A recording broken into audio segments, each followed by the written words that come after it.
এবং আল্লাহ সুবহানাহু ওয়া তাআলা মুমিনদের জীবনের লক্ষ্য বস্তু কি হওয়া চাই এই ব্যাপারে সুস্পষ্ট ধারণা দিয়েছেন।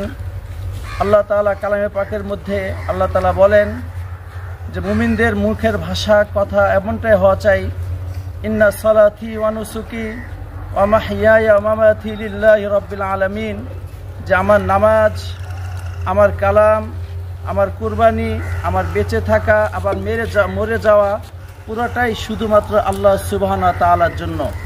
এক কথায় একজন মুমিন দুনিয়াতে যা কিছু অর্জন করে শুধুমাত্র আল্লাহকে রাজি খুশি করার জন্য অর্জন করে, এবং একজন মুমিন দুনিয়াতে যা কিছু ত্যাগ করে সে ত্যাগেরও একমাত্র উদ্দেশ্য হয়ে থাকে আল্লাহকে রাজি খুশি করা। একজন মুমিনের পৃথিবীর সমস্ত কিছুরই উদ্দেশ্য একটাই, সেটা হলো আল্লাহ সুবহানাহু ওয়া তাআলাকে রাজি এবং খুশি করা। তো আমাদেরকে যখন আল্লাহ সুবহানাহু ওয়া তাআলা কোনো নেয়ামত দান করেন তখন আমাদের জন্য একান্ত দায়িত্ব হলো এই নেয়ামত থেকে আল্লাহ সুবহানাহু ওয়া তাআলা আমাদের কাছে যা চাচ্ছেন সেটাকে বাস্তবায়ন করা। তো আমাদের জীবনে আল্লাহ সুবহানাহু ওয়া তাআলা যত বড় বড় নেয়ামত দিয়ে থাকেন ওই সমস্ত নেয়ামতের মধ্য থেকে একটি হলো একটি স্বাধীন দেশের মালিক হতে পারা বা বিজয় অর্জন করতে পারা।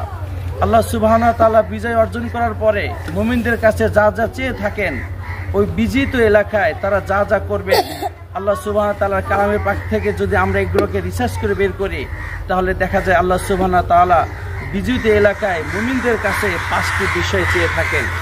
নাম্বার 1, সূরা হজের মধ্যে আল্লাহ সুবহানাহু ওয়া তাআলা স্পষ্ট ঘোষণা দিচ্ছেন, আল্লাযীনা ইন মাক্কান্নাহুম ফিল আরদ, যখন আল্লাহ সুবহানাহু ওয়া তাআলা কোনো মুমিন জাতিকে যারা এক আল্লাহ বিশ্বাসী এবং অতুলনীয় খোদায় বিশ্বাসী, যখন তাদেরকে কোনো রাষ্ট্রের মালিক বানায়, কোনো রাষ্ট্রে তাদেরকে বিজয় দান করে, তাহলে তারা ওখানে 5টি কাজ করে থাকে।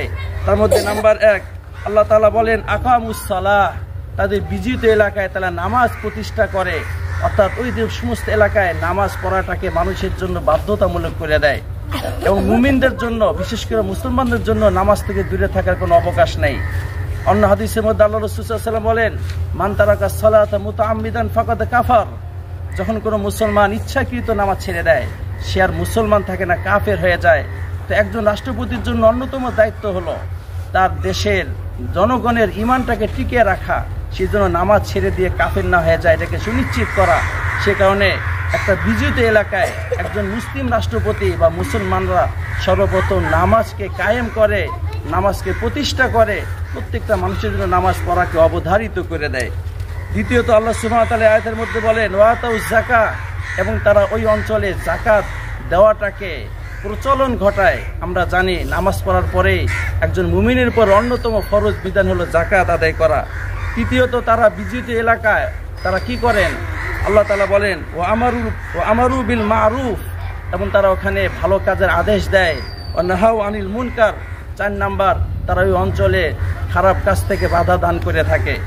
আমরা এই আয়াত থেকে বুঝতে পারলাম একজন মুমিন যখন কোন এলাকায় বিজয় লাভ করে সর্বপ্রথম সে এলাকায় নামাজ প্রতিষ্ঠা করবে।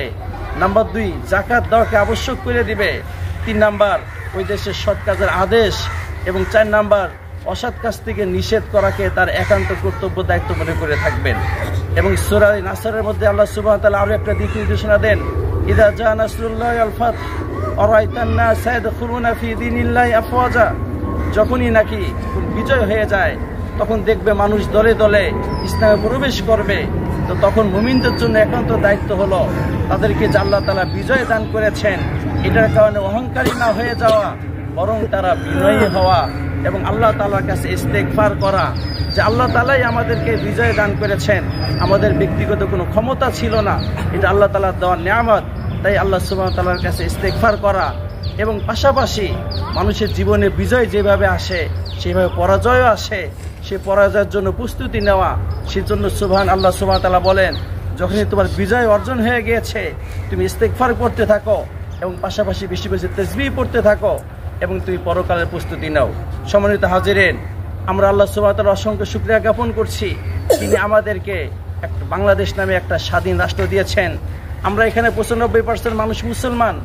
আমাদের কাছে আল্লাহ সুবহানাহু ওয়া তাআলা কি চান সেটা সূরা হজের এই আয়াতের মধ্যে বলে দিয়েছেন। আল্লাহ তাআলা চাচ্ছেন আমাদের এই বাংলাদেশে আমরা যেন 95% মুসলমান তারা যেন নামাজ কায়েম করি, যাকাত প্রদান করি, পরস্পরে একে অপরকে ভালো কাজে আদেশ দেয়, এবং পাশাপাশি খারাপ কাজ থেকে নিষেধ করি, নিজেও খারাপ করব না, কোনো খারাপ কাজে সাপোর্ট করব না, খারাপ কাজকে প্রশ্রয় দিব না, খারাপ কাজ যারা করে তাদের সাথে থাকবো না।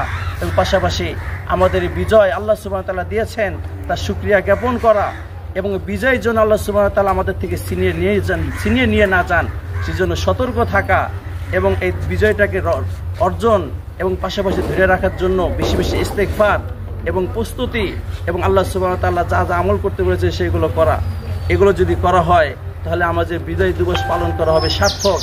অন্যথায় আল্লাহ তো আমাকে একটা ভূখণ্ড দিয়েছিলেন, আমি আল্লাহর ইচ্ছা পূরণ করলাম না, আল্লাহ সুবহানাহু ওয়া তাআলা যে কোনো সময় তার নিয়ামত নিয়ে যাবেন।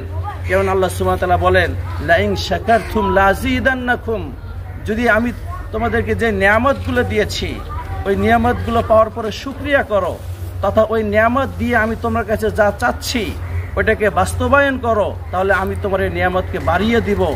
যেহেতু আল্লাহ সুবহানাহু ওয়া তাআলা আমাদেরকে বিজয় দিয়েছেন এবং বিজয় থেকে আল্লাহ তাআলা কি চাচ্ছেন আয়াত স্পষ্ট করে দিয়েছেন, তাই যদি আমরা এই বিজয় অর্জন করার পরে নামাজ প্রতিষ্ঠা করে যাকাত দিয়ে থাকে তাহলে আমরা আল্লাহ সুবহানাহু ওয়া তাআলার ইচ্ছাকে পূরণ করলাম, তাতে শুকরিয়া জ্ঞাপন করলাম।